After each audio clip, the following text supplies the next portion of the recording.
네, 할렐루야.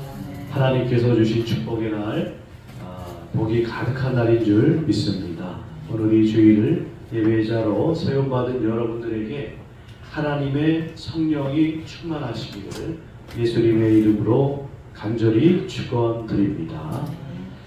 오늘 이 시간에는 나만 만족하는 신앙이라는 제목으로 우리 함께 말씀과 은혜를 나누겠습니다. 전우자업 이렇게 오늘 인사 나누시겠습니다. 주님 뜻대로 삽시다 라고 인사 나누시겠습니다. 주님 뜻대로 삽시다. 주님 뜻대로 삽시다. 아멘.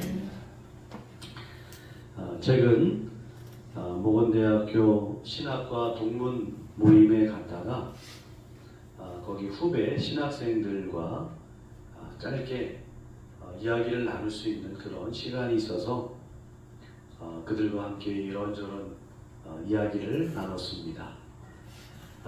그렇게 이야기를 나누던 중에 후배 우리 신학생들에게 그런 질문을 했어요. 앞으로 신학교 졸업하고 목사로서 목회자가 되실 텐데 어떤 비전이 있습니까? 물어봤더니 대략 한 50%의 신학생들이 저는 찬양 사역자가 되겠습니다. 그러는 거예요. 나머지 50% 학생들에게 물어봤더니 그들이 하는 이야기가 나는 청소년 사역에 관심이 있습니다. 동문 목사님 중 한 분이 그러시더라고요. 아니 다 찬양 사역자하고 다 청소년 사역자하면 누가 영화부, 초등부, 청년부, 장년부, 노년부 누가 사역합니까? 이런 질문을 하시더라고요.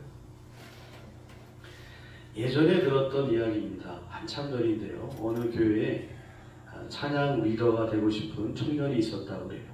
이 청년은 열정이 대단했습니다.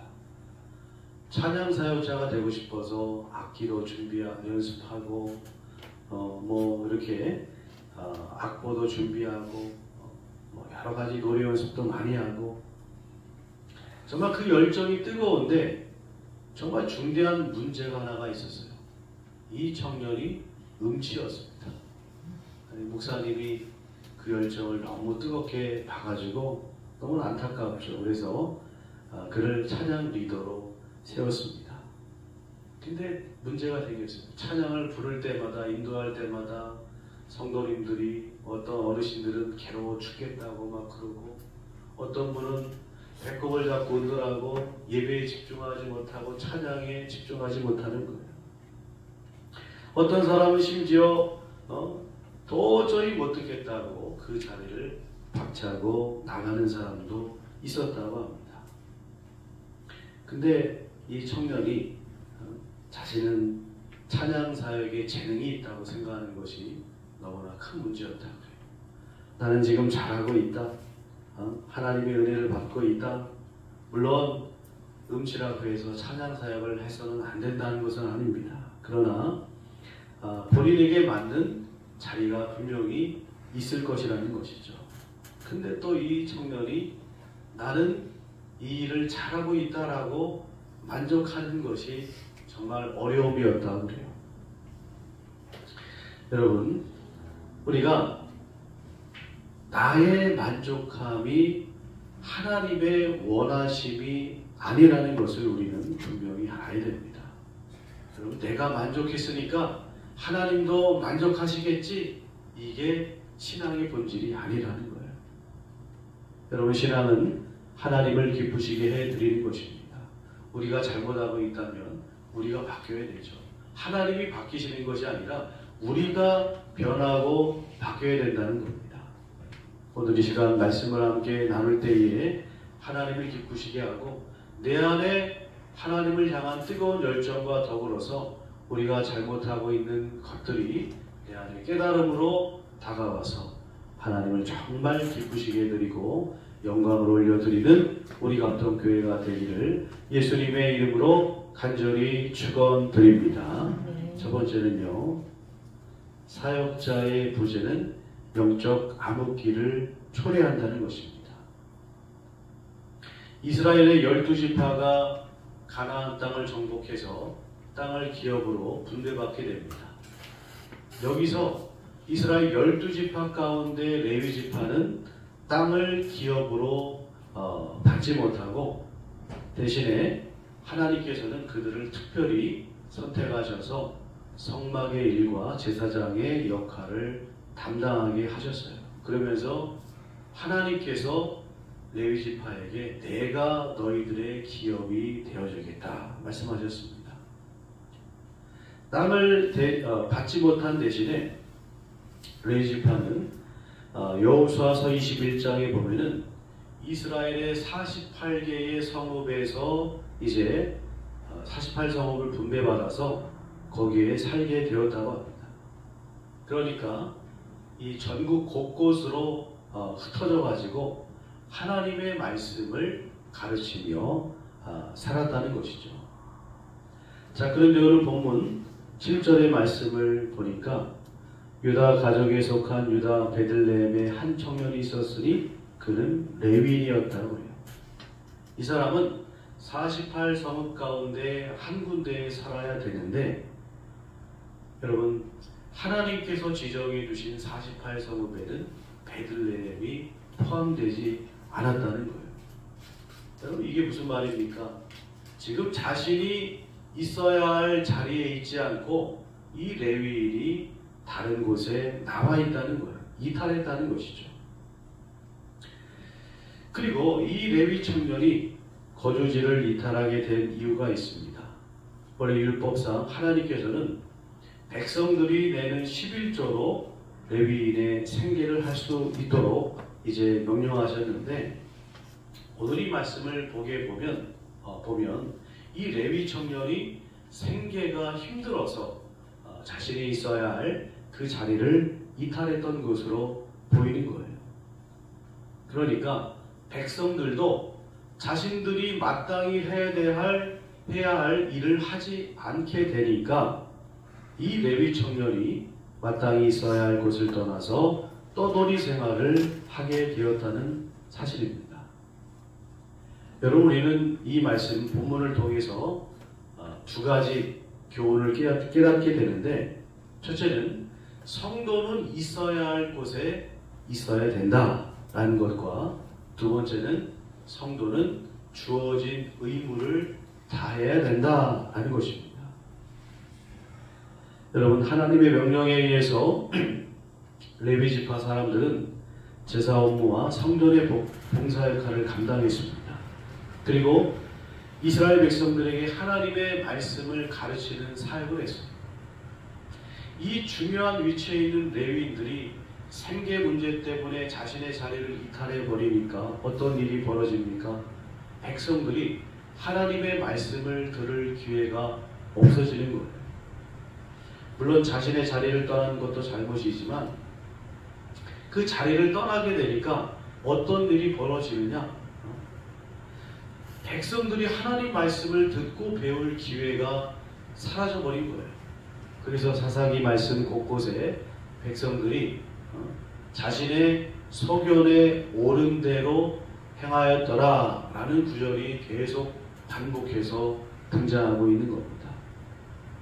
하나님 말씀 제대로 배우지 못하니까 자기 마음대로 신앙생활을 하는 거예요. 그러고 나서 그렇게 하고 나서 하나님께서 복 주시겠지 여러분 이렇게 생각했다는 겁니다. 여러분 우리가 하나님의 말씀이 점점 어두워져가는 이 시대도 마찬가지예요. 성도가 마땅히 빛을 비춰야 할 자리에 있지 않으면 여러분 점점 세상은 어두워지게 되는 겁니다. 보세요. 성도들이 점점 교회를 떠나가니까 세상이 점점 어두워지고 있죠. 여러분 우리 믿음의 성도는 우리가 있어야 할 그 자리에서 하나님의 빛을 정말 강력하게 비추는 우리 모든 성도들이 되어야 될 줄로 믿습니다. 또한 성도는요 사역자를 향한 의무를 다해야 된다는 사실입니다. 8절의 말씀을 보게 되면 이 레위 청년이 떠돌이 생활을 하는데 왜 그러느냐? 거주할 곳을 찾기 위해서 떠돌았다는 거예요. 이스라엘 백성들이 마땅히 해야 할 의무를 하지 않으니까 레위인들이 11조를 받아서 생계를 유지해야 되는데 이것을 내지 않으니까 이 레위인이 자신의 자리를 이탈하게 되었다는 사실입니다. 여러분, 이스라엘 백성들이 이 가나안 땅에 정착하면서 어떤 일이 벌어졌느냐 하면요, 그 전에 가지지 못했던 부를 소유하게 되었다는 것입니다. 애굽의 노예 생활할 때, 광야에서 이제 어떻게 보면 좀 떠돌이 생활할 때에는 이게 부유함이 크게 와닿지 않았다는 거예요. 금덩어리가 사실 여러분 광야 생활에서 무슨 큰 의미가 되겠습니까? 팔 데도 없어요. 근데 가나안에 정착하게 되면서 어떤 일이 벌어지느냐, 창고를 짓고 그 창고에 내 소유물을 쌓고 또 거기에 부유함이 막 부자들이 막 나타나기 시작하는 것이죠. 그러다 보니까 소유에 대한 욕심이 생겨났습니다. 욕심이 가득하다 보니까 마땅히 하나님께 드려야 될 것들이 아까워진 것이죠. 11조를 드리지 않은 겁니다. 아까도 말씀드렸습니다만 이렇게 백성들이 마땅히 행해야 할 의무를 하지 않으니까 레위인들이 자리를 이탈하게 되는 겁니다. 말씀을 가르침을 받지 못한 백성들이 어두워지게 되는 거예요. 영적으로 어두워지게 되는 거예요. 결국 타락의 길로 내리닫게 되었다는 것이죠. 여러분, 그러므로 우리 믿음의 성도는 마땅히 있어야 할 곳에 있어야 하며 우리에게 주어진 의무와 책임을 다해야 될 줄로 믿습니다. 그런 믿음의 사람이 되시기를 주님의 이름으로 간절히 축원드립니다. 두 번째는요, 참된 만족은 오직 주님께서 주시는 것입니다. 생계를 위해서 정처 없이 떠돌아다닌 이 레위 청년, 미가의 집에 이르러서 미가가 제시하는 제안을 듣게 됩니다. 10절의 말씀을 보시면 미가가 뭐라고 말합니까? 우리 한번 읽어보겠습니다. 미가가 그에게 이르되 내가 나와 함께 거주하며 나를 위하여 아버지와 제사장이 되라. 내가 해마다 은열과 의복한 걸과 먹을 것을 주리라 하므로 그 레위인이 들어갔더라. 아멘. 여러분, 지금 미가는 하나님을 위하여 이렇게 말하는 것이 아니라 나를 위하여 라고 말하고 있어요. 여러분, 하나님의 제사장이, 목사가 나를 위한 목회자입니까? 사역자가 나를 위한 사역자입니까? 아니에요. 하나님을 위한 사역자가 되어야 됩니다. 근데 나를 위하여 제사장이 되라 그러면서 해마다 은열과 의복 한 벌과 먹을 것을 주겠다. 여러분, 여기서 오해하지 말 것은 미가가 불쌍한 레위인을 돕겠다고 이런 제안을 하는 것으로 생각해서는 안 됩니다. 여러분, 분명히 신명기 10장 9절에서 하나님께서 레위인의 기업이 되어주시겠다라고 말씀하셨습니다. 그런데 미가가 내가 이것을 대신하겠다, 내가 하나님께서 너희들의 기업이 되어주시겠다고 하는데 내가 돈 주고 너의 기업이 되겠다. 여러분, 이러한 월권 행위이고 오만하고 교만한 그런 말이라는 거예요. 여러분, 나를 위하여라고 분명히 말했잖아요. 하나님의 영광이 아니라 나를 위하여라고 말하고 있는 거예요.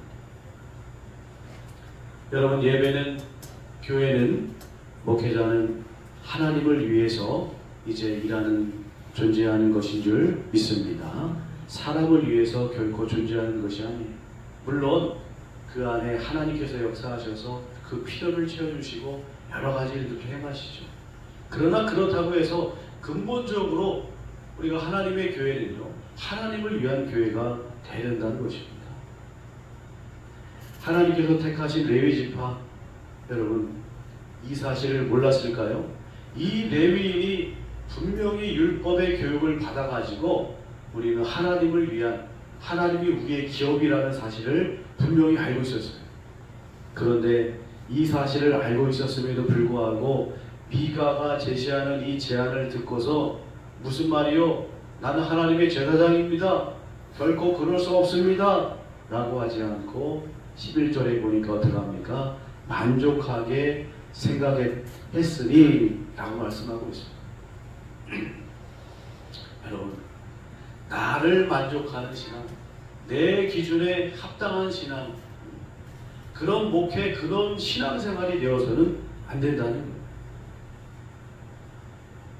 15년도 더 된 일인데 말씀을 준비하면서 문득 이런 한 사람이 떠올랐어요. 이 사람은 자기의 교회를 자랑하기를 좋아하는 그런 사람이었습니다. 우리 교회는 모기업 사장님으로 나오고, 누구는 아주 땅 부자고, 누구는 아주 돈이 엄청 많다고 자랑하는 분이었어요. 여러분, 하나님의 교회도 돈이 필요합니다. 재정적으로 넉넉해서 하나님의 영광을 나타내야 되는 것이 반드시 필요합니다. 그러나 여러분, 하나님의 백성을 보는 기준이 이렇게 돈이 되어서는 안 된다는 거예요.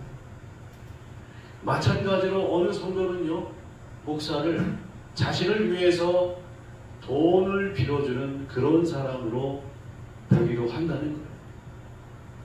여러분, 그런 것으로 우리가 만족해서는 안 되는 것입니다. 여러분, 오늘 말씀 보십시오. 레위인으로서 당연히 하나님을 섬기고 하나님을 위해 살아야 할 이 레위인이 자신의 자리를 내팽기고 미가가 제공하는 그 돈에 지금 만족해하고 있는 거예요. 여러분, 미가는 우상을 만들어서 지금 자기의 집 안에 떡하니 만들어놨어요. 이 사람이 어떤 사람인 줄 아십니까? 오늘 읽지 않았습니다만 17장 1절부터 쭉 보시면 미가는 어머니의 돈 1000냥을 훔쳐가지고 있었던 사람이었어요. 근데 그 어머니가 이 도둑놈 하면서 막 저주하니까 어머니, 내가 돈을 훔쳤습니다 하고 자복했어요. 근데 그 어머니는 아들의 잘못을 듣고 나서 혼내기는커녕 그 아들을 축복하는 겁니다. 하나님의 축복이 내 아들에게 있기를 원한다. 좀 가정이 좀 뭔가 문제가 있는 가정이에요. 그렇게 돈을 찾은 어머니는 은 200냥 가지고 우상을 만들어서 자기 집에 떡하니 갖다 놨습니다.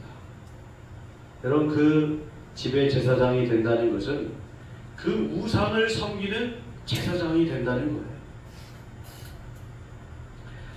이게 분명히 죄인 줄 알면서도 그 자리에 그 제사장이 되었다는 겁니다.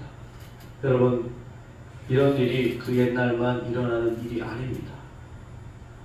오늘날 우리에게도 얼마든지 일어날 수 있고 일어나고 있는 일이라는 거예요.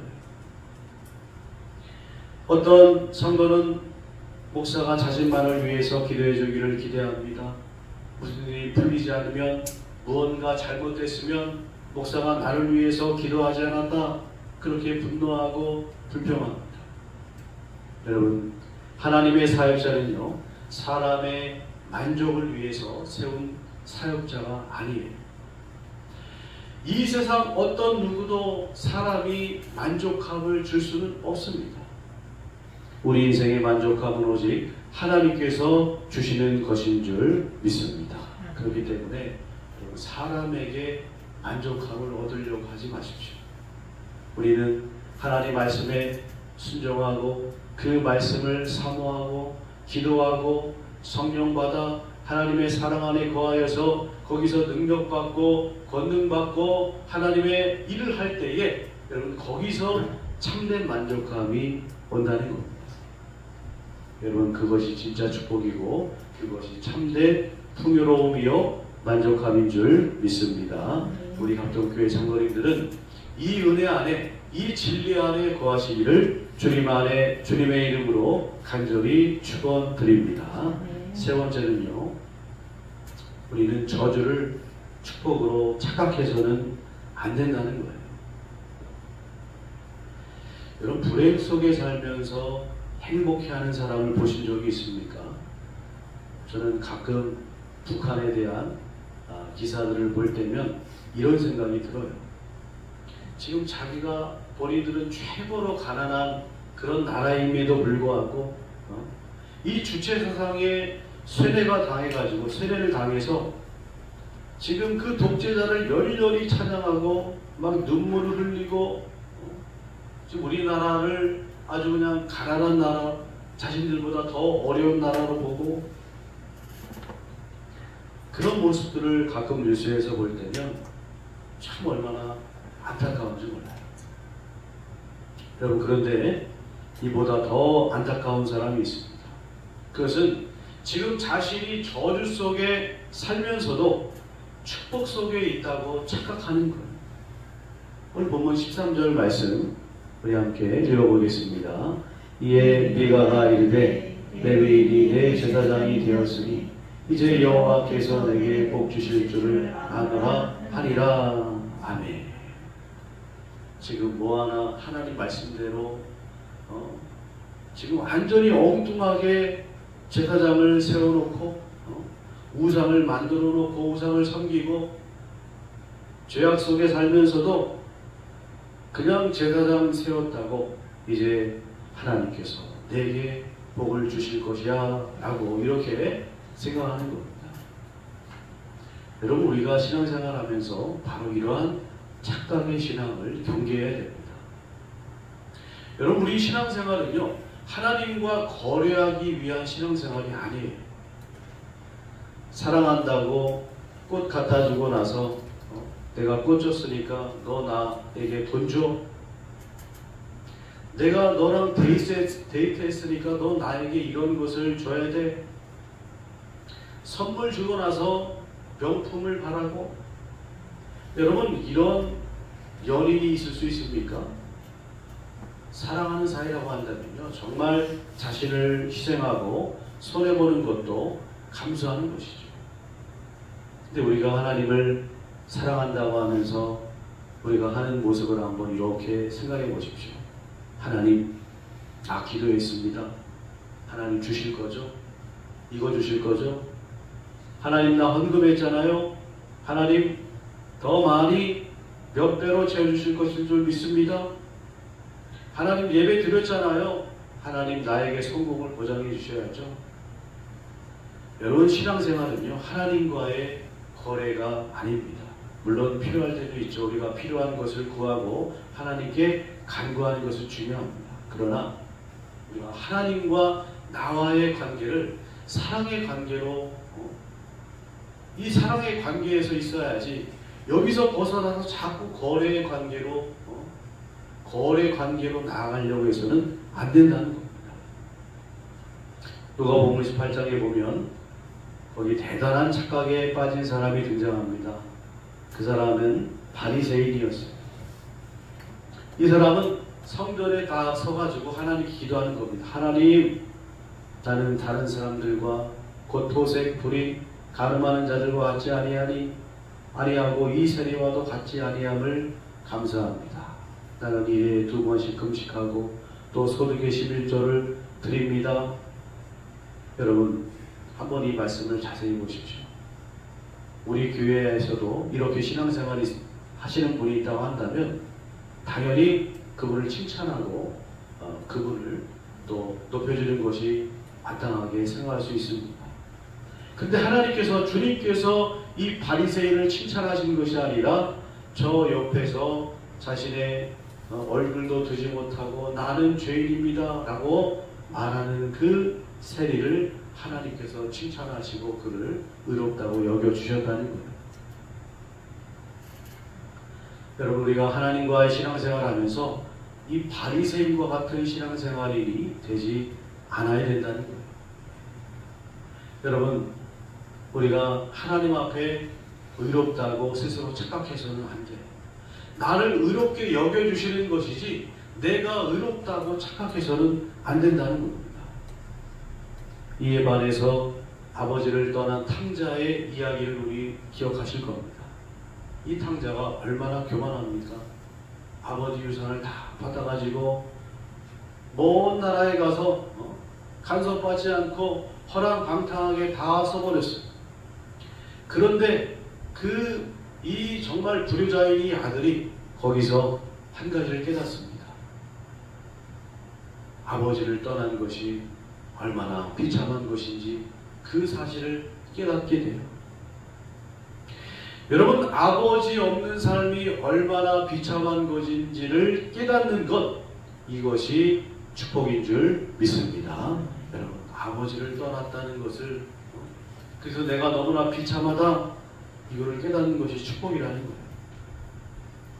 우리가 이 땅에서 진짜 축복은 하나님 없는 삶이 얼마나 비참한지를 아는 겁니다. 여러분, 이 세상에 살아가는 수많은 사람들을 보십시오. 하나님 없이도 행복하다고 자부하는 이들이 너무나도 많이 있어요. 요즘 TV나 뉴스나 인터넷이나 이런 것을 보면요, 하나님 없이도 얼마나 행복하게 살고 있는 것처럼 보이는 사람들이 너무나도 많습니다. 그러나 여러분, 결코 그것이 진정한 행복이 아니에요. 하나님께서 오늘 우리에게 이 말씀을 주신 이유가 무엇일까요? 오늘 우리가 이 말씀을 받은 이유는 세상에 나아가서 진짜 하나님의 진리, 그것이 진짜 행복이 아니고 하나님 믿는 것이 진짜 행복이다 라는 것을 여러분 깨닫도록 우리를 이 자리로 불러주신 줄 믿습니다. 여러분, 기회가 되는 대로 우리가 정말 이 하나님의 진리를 전파하는 자들이 될 줄로 믿습니다. 하나님께서 불러주신 그 귀한 은혜, 그 사명 잘 붙들고 여러분 하나님의 뜻대로 복음을 전하는 생명의 전달자가 되시기를 예수님의 이름으로 간절히 축원드립니다. 기도하겠습니다. 하나님,